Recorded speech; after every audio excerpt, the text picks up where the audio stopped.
President Ramaphosa, you are going to feel it at the ballot box. Your actions have lost you a lot of votes. Don't forget the citizens vote for you. It's not the foreign nationals, it's the citizens who vote. And look at the state of our schools, look at the state of our roads, the potholes. They're as big as your nostrils, my friend. I look at you, I feel no respect for you as a president. You don't represent me, and I'm gonna do everything I can to make sure you don't stay in power. John Steenhuisen of the DA, you have been a sidekick and a sideshow to Ramaphosa. You went to America, you licked his ass, you licked his boots, they say dog is a man's best friend. You were a lapdog next to him there, trying to undo the work done by other people. I mean, the ANC is not letting up. They are tightening the screws with their race-based laws. I mean, from what I understand, these new laws are going to be BEE times 2, version 2. I mean, look at it. Whites are 4% of the population. Sorry, 7% of the population now. The BEE restricts hiring them to 4%. But yet you are not restricting hiring of foreign nationals. They are in the garages. They are working illegally in factories. They are working illegally for Checker 6060, for Woolworths, for Uber Eats, Mr. D. We know where they are. It's not a mystery. Yet you're doing nothing about it. They occupy housing. Housing that can be used for South Africans. We don't need to keep building more and more housing if all the illegals go, because then we have formal housing for our citizenry, but we are floating them. We cannot get proper medical care in state hospitals. We have to pay twice for medical care. You pay once via your taxes for medical care, and then you pay again if you have medical aid. Because if you have medical aid, you've still got to pay tax. So you've paid twice. And those of you who say that we shouldn't refuse foreign nationals medical care, have you ever tried visiting another country? There's a thing called travel insurance. You cannot get a visa without travel insurance. Go, try get a visa to any first world nation without travel insurance. In fact, the North African countries, a lot of them will not even grant a visa to someone who's HIV positive. That's probably part of the reason why the HIV rates are so low. The Arab countries in Africa, the North African countries, Algeria, Tunisia, Morocco, Libya, Egypt, they have some of the lowest HIV rates on earth. But we allow people here. We don't know. They haven't been screened for TB. They haven't been screened for HIV, etc. They come in here. They are looting this country because they spend whatever they have to here for subsistence to survive, and they send the rest of their money back home. Yet you could care less about us. And just like what happened to the Democrats, you are a very unpopular president. You are losing support by the day. And another thing, we see mostly black South Africans fighting against the foreign nationals. But it actually should be their fight. It should be more the minorities, Indians, whites, coloreds. We stand to lose the most because we will be diluted out. Indians, coloreds, whites, we do not decide who the president is, because the three of us together add up to less than 20% of the population.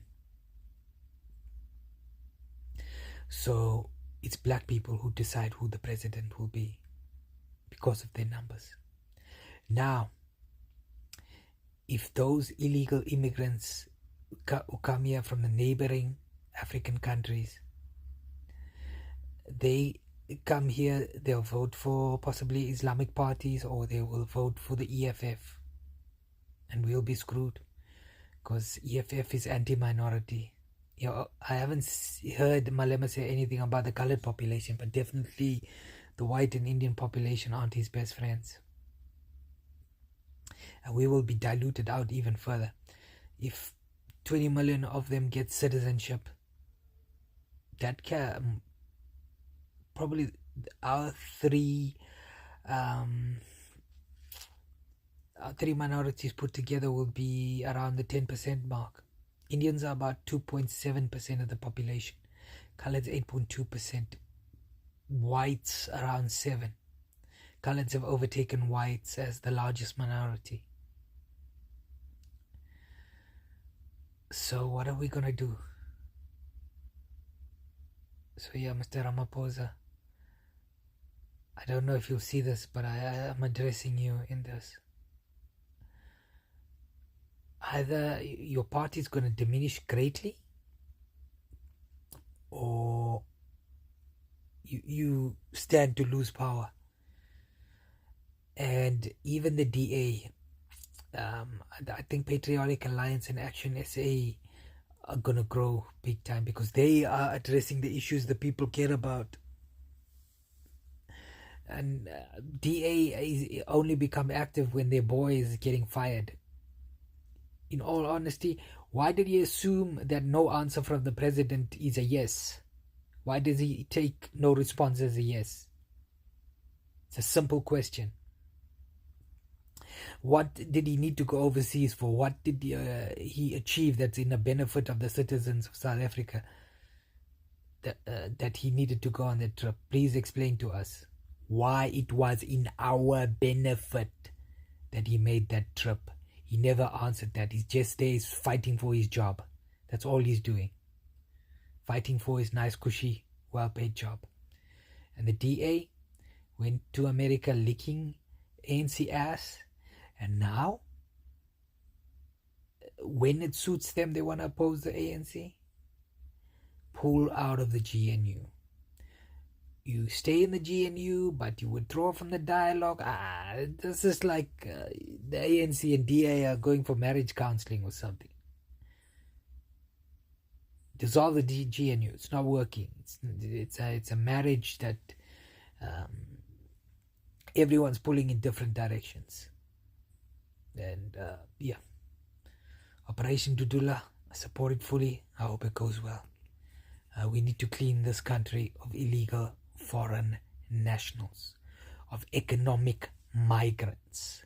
The only people who should be coming to this country are tourists from countries whose GDP per capita is greater than ours. It doesn't make sense. There's no one from Malawi that comes here that's a tourist. That's an economic migrant. If someone comes here from Luxembourg or Singapore, that's a tourist. Thank you. But South African, have you realized, correct? Whenever we have a problem of bana ba ba bolailweng, basadi ba ho rapiwa, le bana ba ho rapiwa, drug issues, human trafficking, President Ramaphosa wa thula a re tu ikare ga teng. O thula a re tu o kare ga yo. She does not address all those things. How long are we going to continue leaving this president treating us like re ditlogolwana tsa gagwe? Is it fair? Is it fair for President Ramaphosa to treat South African like rubbish? I kiss this president address serious issues that are affecting South Africans. He only addressed issues that affect illegal foreigners. What's wrong with this guy? You know, I must say this, in South Africa, as long as sisanabantu ukuthi babona uCyril Ramaphosa as their messiah, uNkulunkulu wabo, kusanabantu ukuthi babona uCyril Ramaphosa as the best president. I'm telling you, sisazohlala kule nhlupheko esikuyo, sisazohlala nalenkinga esinazo. You know, earlier on I posted the video saying stats shows that under the leadership of Cyril Ramaphosa, unemployment rate ikhuphuke ngendlela emangazayo. And somebody went to my comments and said Cyril Ramaphosa gives us 350. And then just now I was arguing with one of umakhelwane wami lana sikhuluma ngokuthi he feels every time he's in a position whereby he can criticize President Zuma and criticize imisebenzi ka President Zuma.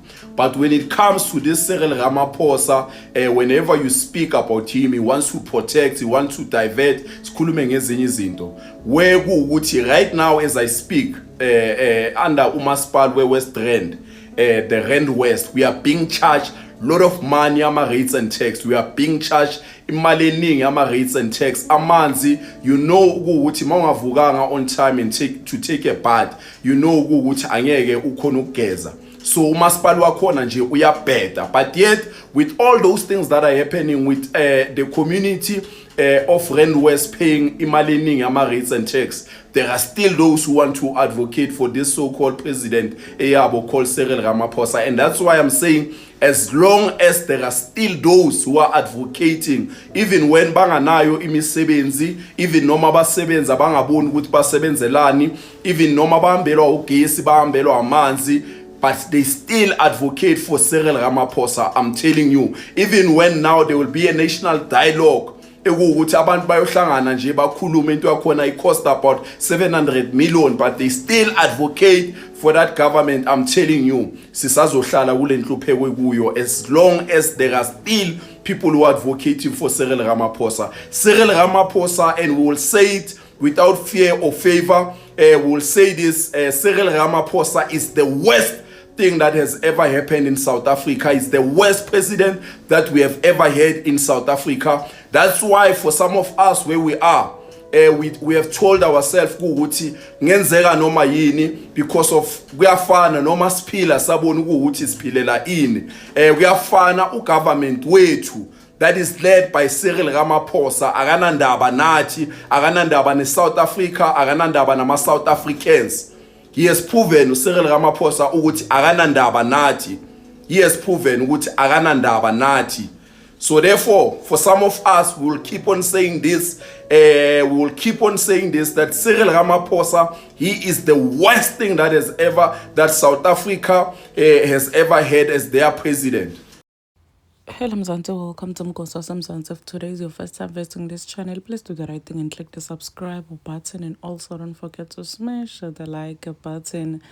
These are South Africans sending a message to President of South Africa, Cyril Ramaphosa, saying ukuthi Cyril Ramaphosa we are disappointed, he doesn't know how to lead, he needs to step down. But Shilo Ramaphosa would say he's not gonna step down, because about a week ago Zuma umbhalele message. It's not even a message, but it's a letter whereby he was saying ukuthi uZuma kufanele uRamaphosa rather kufanele step it down. Washo Ramaphosa ukuthi he's not going anywhere. So now people feel ukuthi uRamaphosa ufuna kuhola ngengane, and people are saying ukuthi they are tired of him, abasamfuni, he needs to step down. Lawa ma video bandu labe batikhulumela. Please do comment ukuthi niqabanga ngalokho lokushiwo angilama South African citizens. Mina nawe sibonana kulenye inshallah tag video. I'm signing out. So good.